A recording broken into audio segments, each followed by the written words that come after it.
Hello, I will be talking to you today about a very hot topic in artificial intelligence. You would know that explainable artificial intelligence is on a very high demand. Artificial intelligence in general is a very hot area because almost every aspect of our life in industry, in government organization, in schools, in hospitals, every aspect of our life today has been somehow digitized, and artificial intelligence is offering us significant amount of opportunities to improve human life. But black box artificial intelligence is not helpful for human because human can't understand them.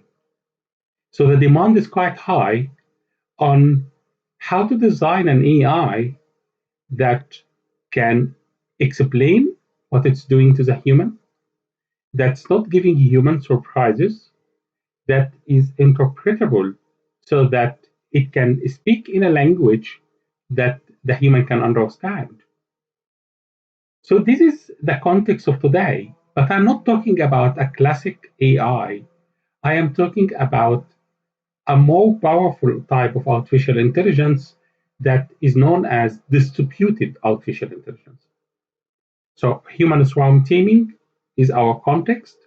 Well, I have one or more humans interacting with distributed cognitive agents, and we'll be looking at these three tenets of trust and transparency for human swarm teaming. So let us begin. My talk today will be structured in three phases.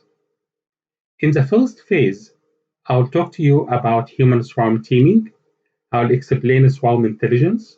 I'll explain why swarm guidance is a difficult problem. Then I will introduce you to human swarm teaming.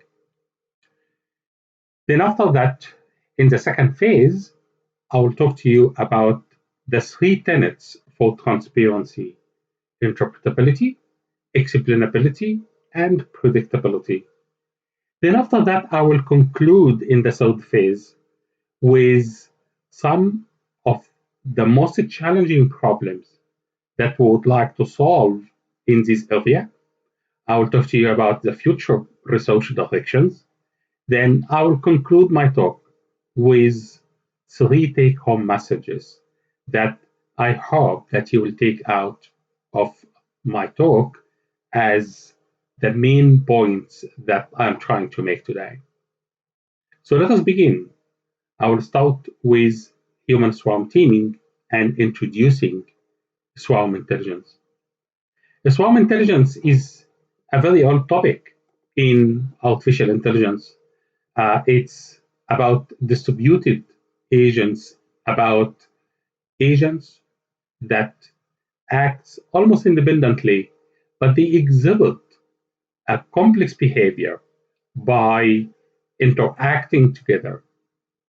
So while these are very simple agents, the behavior that they produce is much more complex than what any of them can do individually.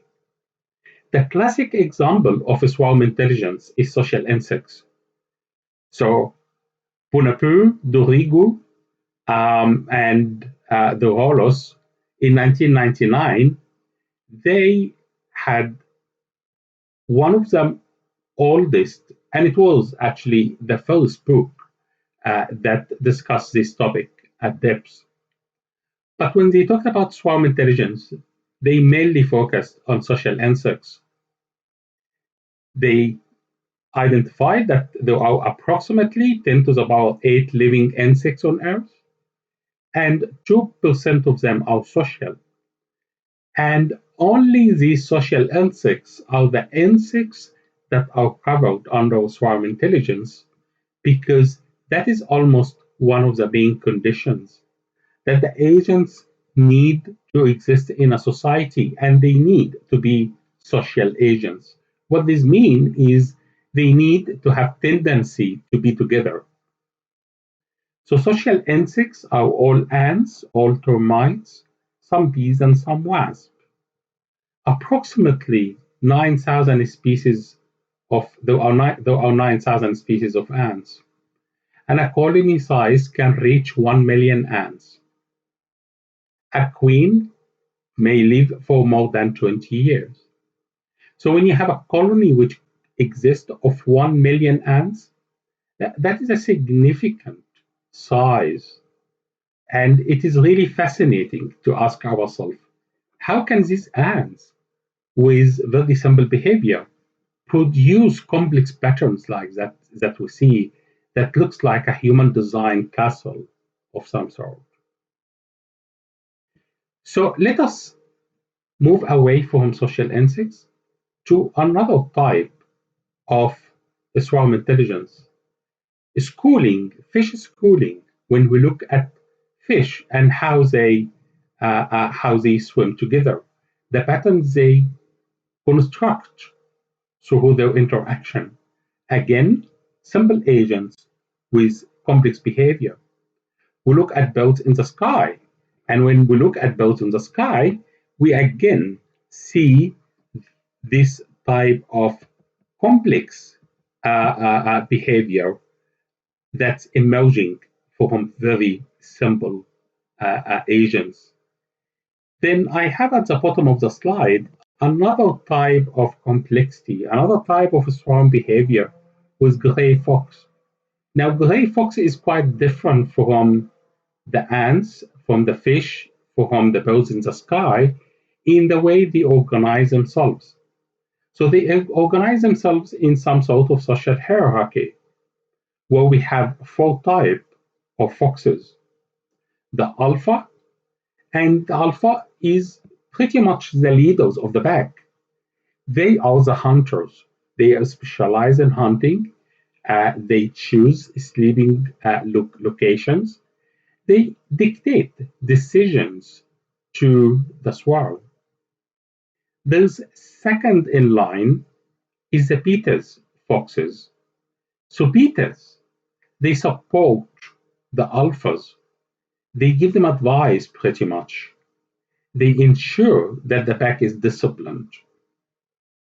Then the third in line is the deltas, and the delta foxes respond to alpha and beta. And the main role for the deltas is to guard, to scout, to take care of the children and the elders in the herd.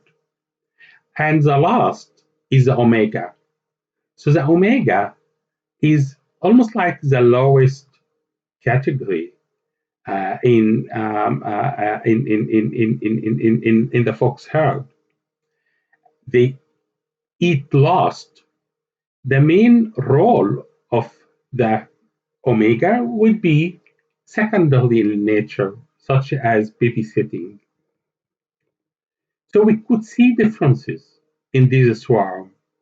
We could see differences between ants, fish, birds in the sky, gray foxes. But there's something common in everything that I covered up to now, that these swarm are formed of almost uh, homogeneous agents. Sometimes they have social hierarchy, but each agent in this swarm continue to be an agent in the swarm. Surprisingly, that's not always the case in nature. In 2009, there was an article in the Discovery magazine about a particular type of insects called the desert locusts. So the desert locust has a very interesting characteristic. These type of insects, they have a chemical in their body called the serotonin, and this chemical almost get activated when these insects realize that there's enough food in the environment. So when there isn't enough food, this chemical does not get activated. And what these insects they do, they become solitary. They live on their own. So this is this green insect here. This green color indicate that this locust is simply in a solitary mode. It's living by itself. But as soon as the amount of food in the environment increases, the amount of serotonin starts propagating in the body, and suddenly this activates 500 genes. 500 genes get switched on. And within 2 hours of transformation, these insects change color and they also change behavior. They move away from being solitary insects to become extremely sociable. And now they end up with masses of these insects start living together. So it seems that even in nature, swarming is not an either or problem. An insect could become solitary and could it change its behavior to become a swarm.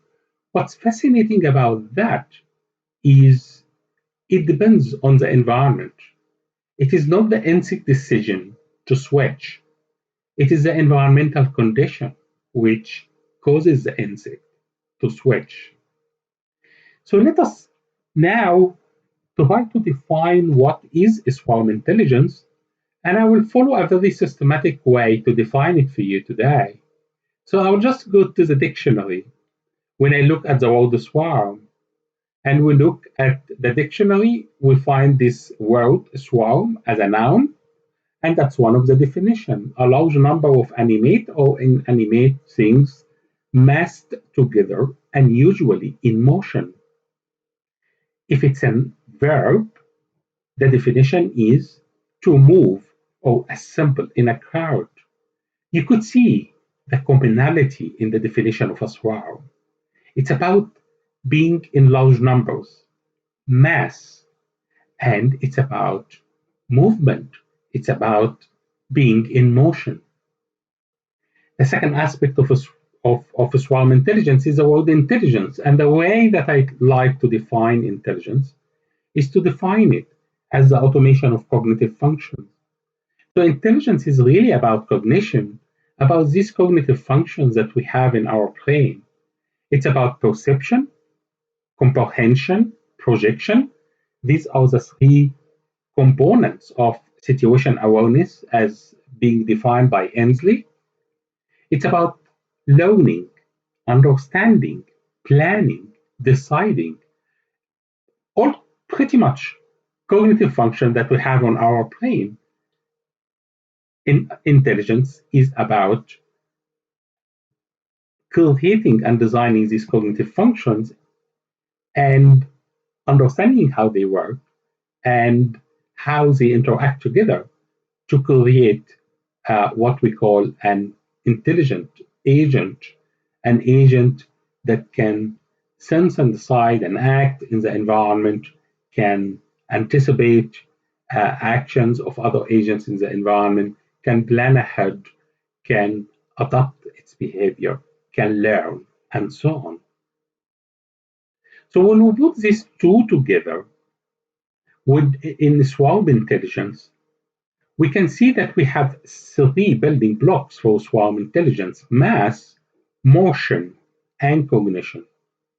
So now I can give you my definition of swarm intelligence. It is cognitive mass in motion.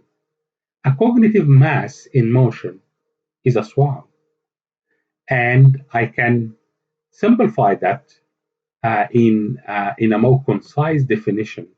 Because obviously, having so many agents in motion does not really just enough, is not really enough to make them a swarm because they can collide with each other. So the key is that they need to synchronize their action so that they can move in masses without colliding, without interfering with each other. So I can define now the swarm intelligence to you as it is about cognitive synchronization. So let me now move from swarm intelligence into swarm robotics. And the definition is the same. The swarm robotics, it's about distributed cognitive agents that synchronize action. You could see the agents here. The agents are these red dots and the green dots. We have two types of agents. The red dots, they move relative to each other. The green dot, every green dots around a red dot, they move relative to the red dot. What is amazing about this system that you see in front of you is that none of these agents actually communicate with each other.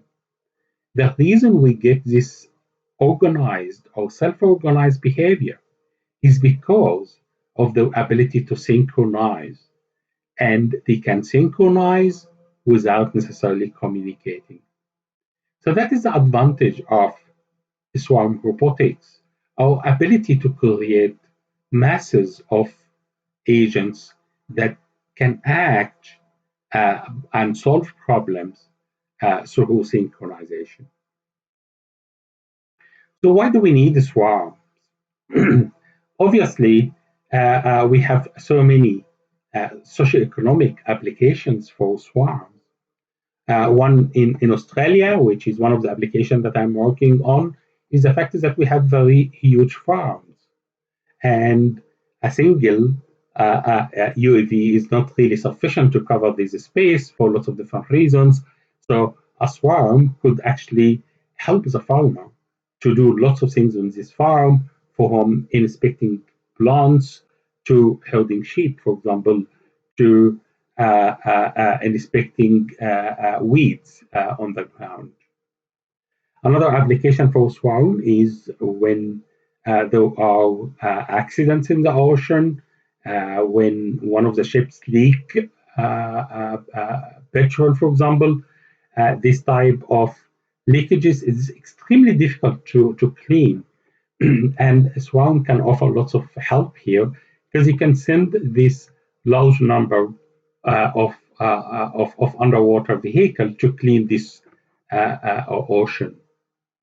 Another fantastic application which is emerging for Swarm is using nano robots for medicine.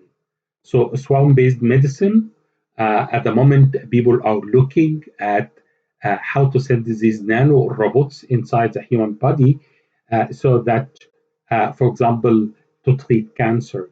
So you can send masses of these agents inside the human body through the blood stream. And when they reach and detect the cancer cells, they start treating the patient from this cancer. Another good use of swarm is that we know that one of the major, it actually the most frequent and most dangerous type of safety hazard in airlines is during takeoff and landing, that there are birds in the airport area. So when the flight starts taking off, these birds can enter into the engine, and this create fire for the engine and create a safety hazard. So some of the scientists in Caltech with collaborators from Asia, they designed this drone which can go and herd these birds. So these birds is really the swarm, and what the drone does, it actually comes and guides the birds away from the aircraft or from the airport. So how do we really implement this type of swarming in robotics? There are obviously many technical details into that, but I will talk about one of the most simplest model for swarming, and that is a Boyd model. And Boyd stands for birdoids, which means that they are agents that mimic the behavior of birds. Reynolds in 1987 came up with three simple rules for swarming. The first thing that he talked about is that this is a social phenomena. So this this agent will tend to go to the local center of mass of its neighbor because they need to cluster together. So that's what's known as cohesion. So this agent is attracted to this point. Second point is this agent need to align its direction with its neighbor. That's called alignment. So the second force acting on this agent is this alignment force. The third force is that this agent need to be able to avoid conflict with the local agents next to it. So it needs to, for this agent, it needs to go to the opposite direction. For this agent, it needs to go to that opposite direction. For this agent to avoid it, it needs to go back to that opposite direction. So that ends up with this direction, which is a fusion of these three force vectors, and this direction becomes the separation direction. Now, what this agent is doing at the moment is that it has three force vectors which is acting on it. One force vector, it's telling it goes this way, another, it's telling it goes this way, and a third one to go that way. And what this agent needs to do is to decide on the fusion of these three force vectors to decide where it's heading.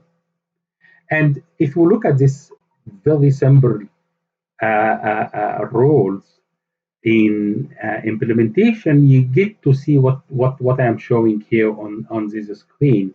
You get to see this type of patterns, which are simply emerging as if a group of birds are flocking together in that space. And you get to see them joining and splitting and so on. So that is what a basic model of a swarm intelligence will look like.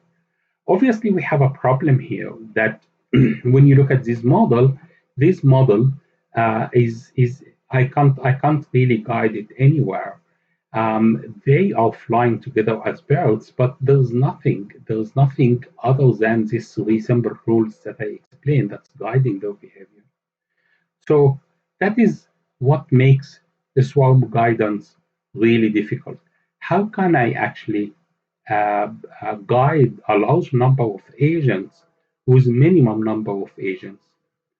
Luckily, when we look at nature again, we find that there are models in nature which are doing that.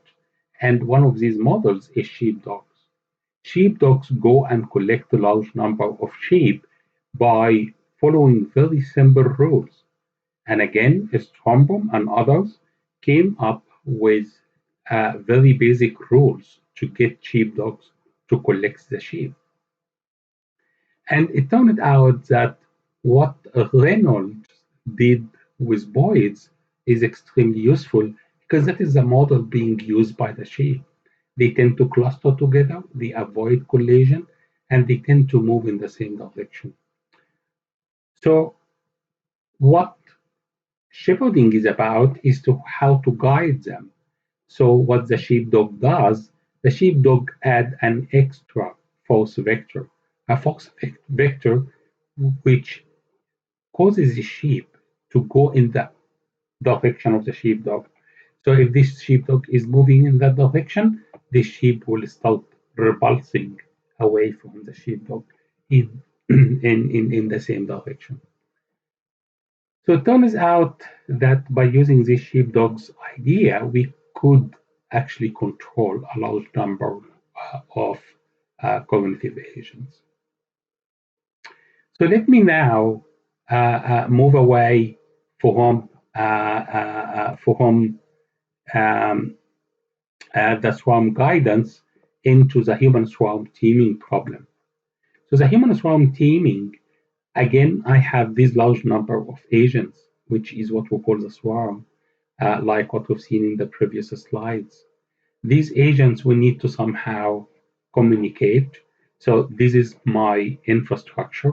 Each of these vehicles could have a couple of dozens sensors on it, and there are communication networks that's helping them to communicate with external agents. In this particular case, the external agents are the humans. So these are the humans that are teaming with this swarm, and these humans themselves could be communicating with each other, and they are communicating with a swarm.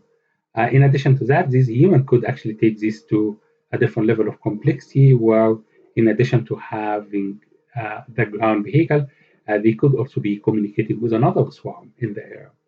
So when you start looking at a system like that, you start getting to see the complexity of this system. To be able to have a system like that, we need to have the three components of Industry 4. We need to have the physical infrastructure, not just these robots which are moving and the sensors on top of these robots. We may need to have communication infrastructure to support the communication between the robots and the human and among themselves. We need to have obviously the cyber layer, and that is the propagation of signals in this environment, the networking, the information security stuff, and so on. And we need to have the cognition. The cognition is really the AI, whether it is the artificial intelligence or the real intelligence. So the cognition of the human and the cognition of the AI that's driving the system together, they form the cognition of the system. And obviously, because we are talking here about the interaction between humans and AI, we need to have the computational environment to support them. So when we start looking at this problem, we discover that it's actually maybe the most challenging problem for Industry 4, how we can do human swarm taming efficiently. There are so many challenges that this problem raises. The physical cyber cognitive infrastructure, uh, the organization of that, the design of that, problems with each of these layers. Digitization and computations, that's an environment where we have a significant amount of computation that's happening. And if you start thinking about each of these UAV in the sky or each of these vehicle on the ground, you potentially from Industry 4, you will start to be talking about edge computing. And indeed, most of these simple agents have extremely limited computational resources. There are so many challenges about safety and security. When we talk about swarm intelligence, we are talking about sometimes unpredictable behavior. So how we can actually maintain the safety of the system, the security of the communication infrastructure that I showed you in the previous slide, and obviously artificial intelligence. We are not talking about the classic type of AI here. We are talking about distributed artificial intelligence. Uh, Another challenge is social integration, the integration between the swarm and the human and that are interacting with the swarm. And we have huge challenges in terms of ethics, morality, accountability, and legality. How to make sure that this swarm is doing the right thing? How do we make sure that whatever it's doing is compliant with our ethical framework in our society, with human dignity, with morality, with even accountability? Who's going to be accountable for actions in this environment? And in addition to legal issues that has to be resolved. So human swarm teaming is faced with significant amount of challenges.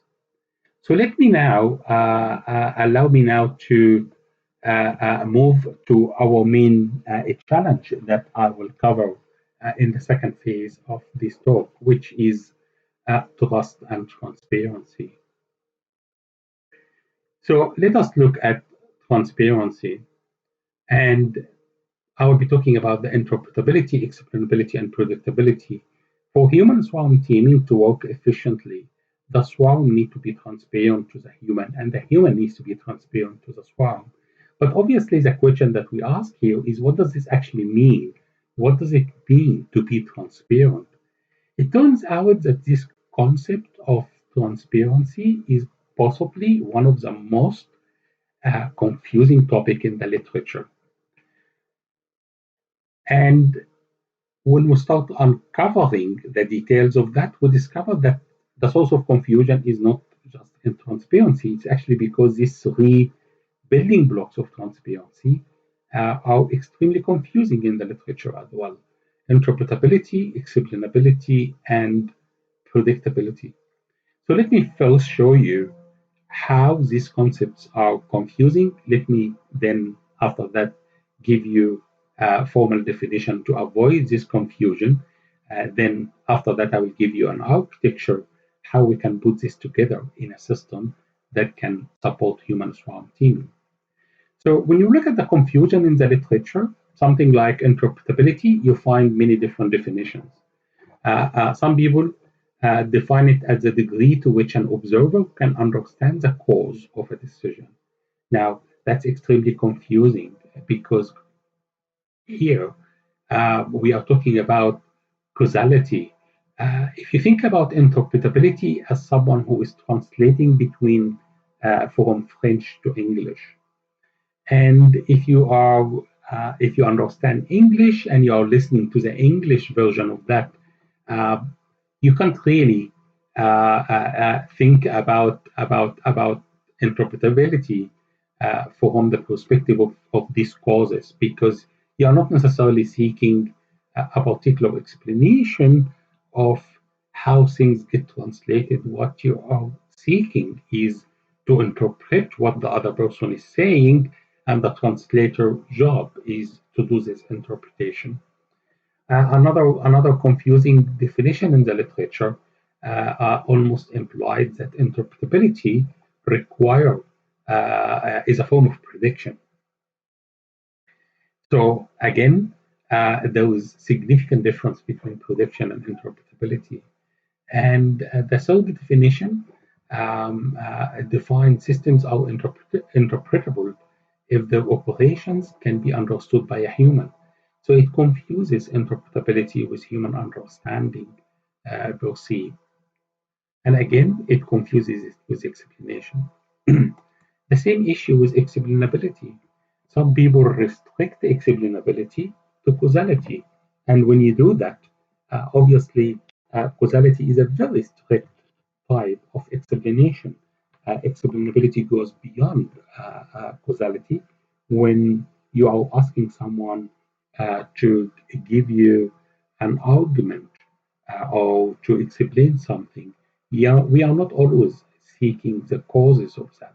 We are just seeking a set of concepts that get organized to help us to understand the phenomena of interest.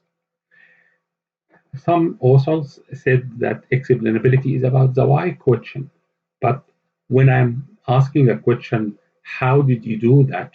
I am really seeking an explanation as well. When I'm asking what did you do, I'm still seeking an explanation. So limiting explainability to the why question is a severe limitation on explainability.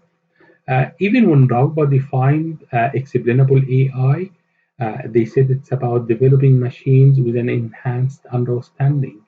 So the fact is that the machine can understand, it does not make it really explainable, because the machine may be able to understand, but it is not communicating that understanding to other agents in the environment.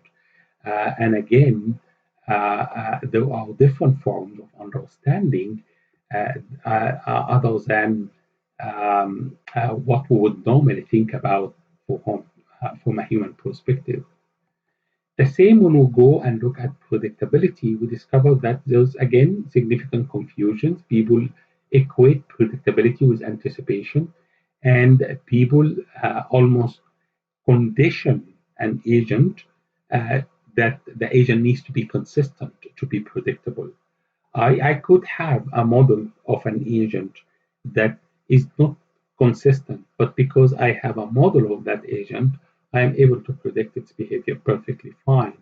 So consistency is not necessarily equal to predictability, or is not a necessary condition for predictability. We can have systems which are predictable without consistency. So where does this take us? We needed to come up with a high definition. We needed to go back to the roots of artificial intelligence to actually come up with definition that disambiguates these concepts. And we did in the paper, in our most recent paper on the topic, and we introduced this definition. We said that interpretability, it's actually dependent on the recipient. And what I am trying to do is that I am trying to take something from the agent, whether it is about the agent behavior, whether it is the algorithmic component, that is the logic the agent is using to produce a behavior, or the parameterization and the computation of this logic, or the state of the task or the mission that the agent is responsible for.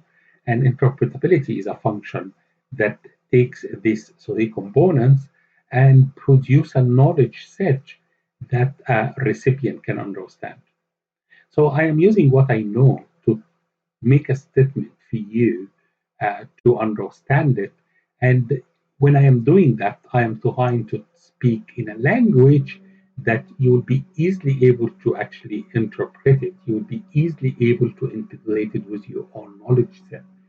So, because of that, interpretability is a function of the recipient.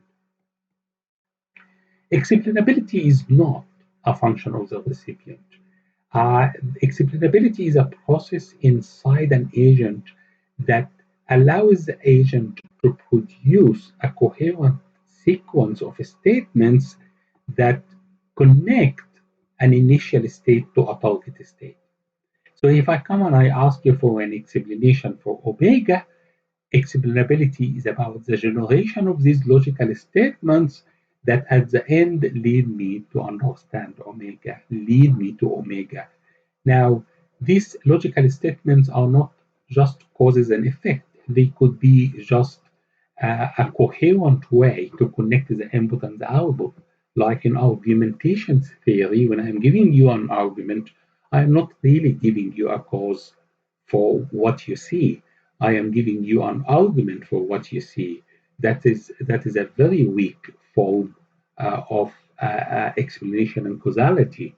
So, with an argument, almost counterfactual causality is not a consistent concept with the argument. Or alternatively, I could simply just give you a mapping from the sensorial inputs to the actions of the agent.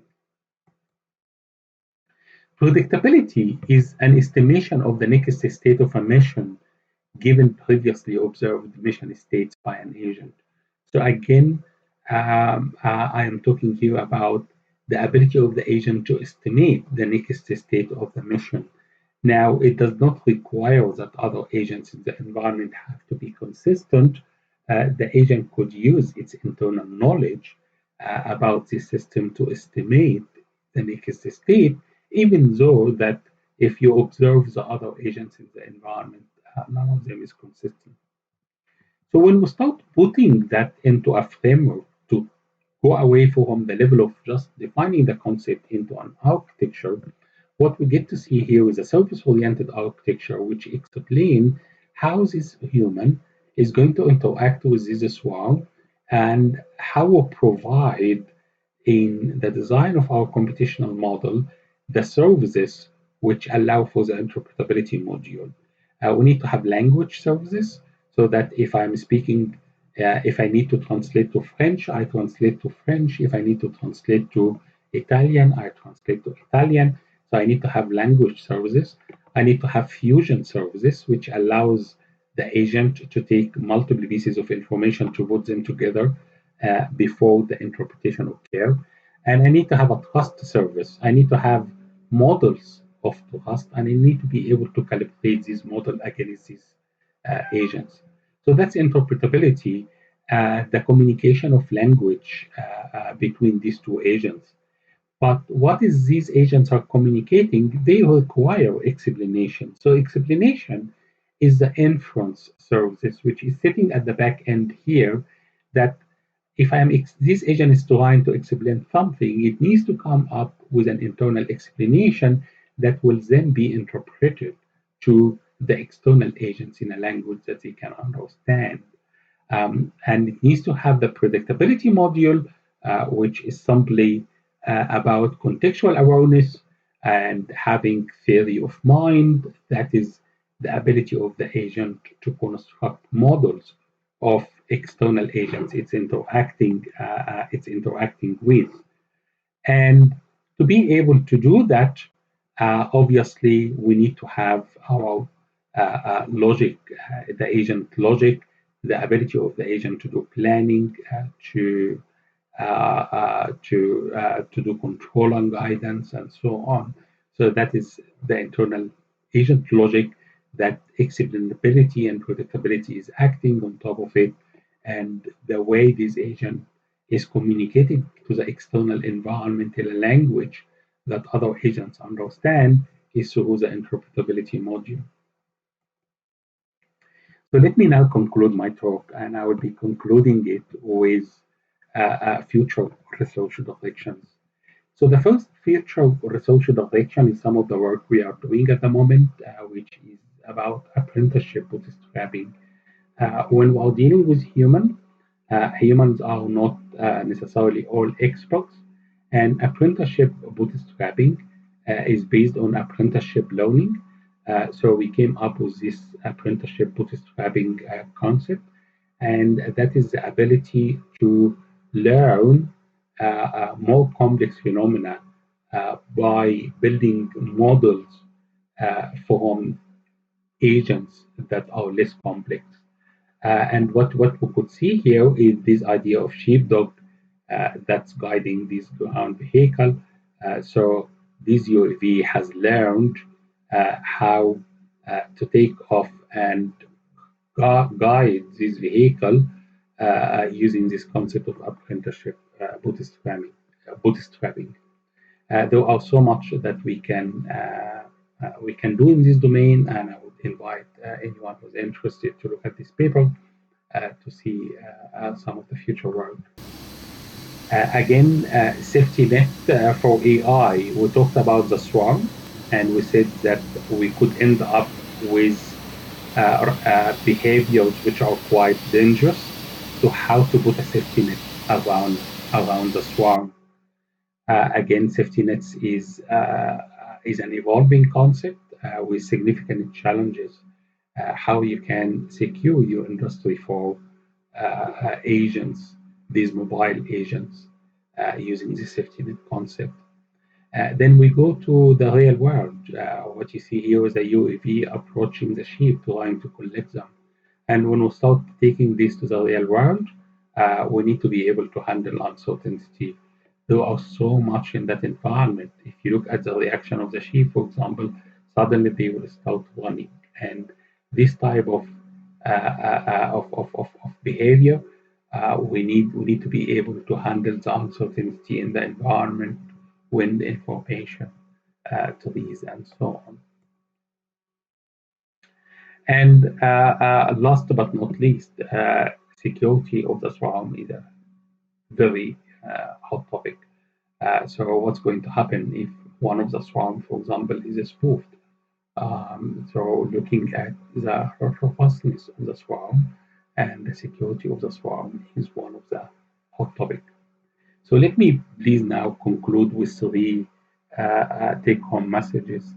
My first take-home message is human swarm teaming is possibly the most challenging industry for complex systems of systems.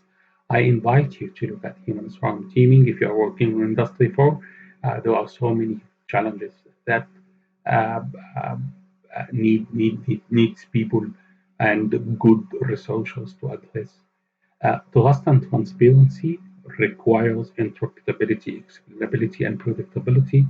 And last but not least, we can design trustworthy, transparent artificial intelligence systems.